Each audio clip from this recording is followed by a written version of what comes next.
It was Justin Trudeau's most Harper-esque moment, opting not to go along just to get along with 10 other Pacific Rim nations determined to salvage the Trans-Pacific Partnership in Vietnam.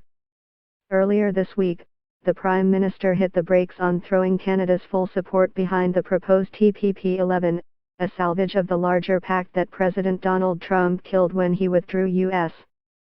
support earlier this year.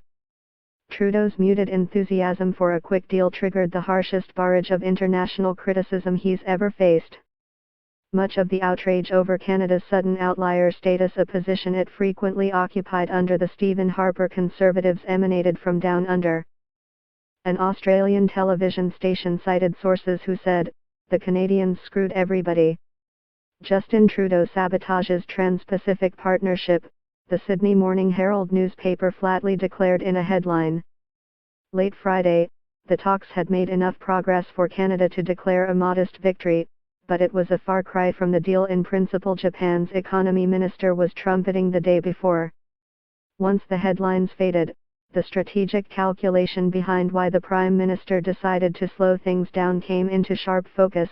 Jumping quickly into that trade deal would have weakened Canada's hand in renegotiating NAFTA with an even harder-nosed Trump administration.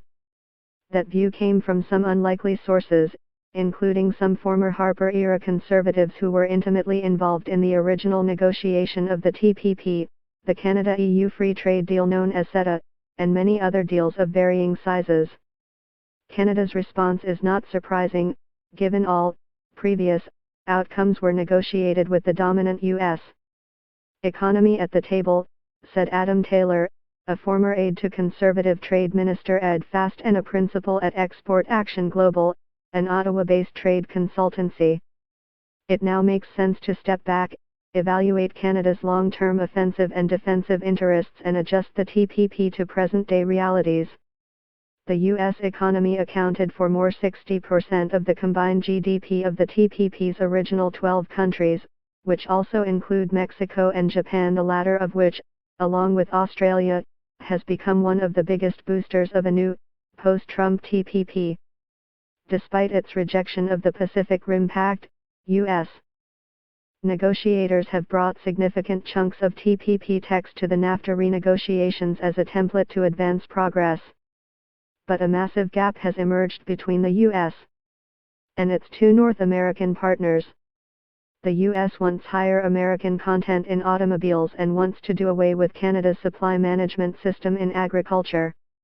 From autos and manufacturing to agriculture and culture, Canada has significant skin in the game and should take the time necessary to get it right, Taylor said in an email to the Canadian press.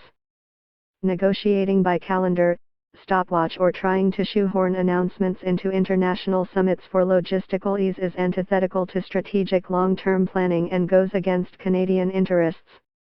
Michael Geist, the University of Ottawa law professor specializing in e-commerce, made clear in a series of Twitter posts that the TPP could influence Canada's success in the NAFTA talks.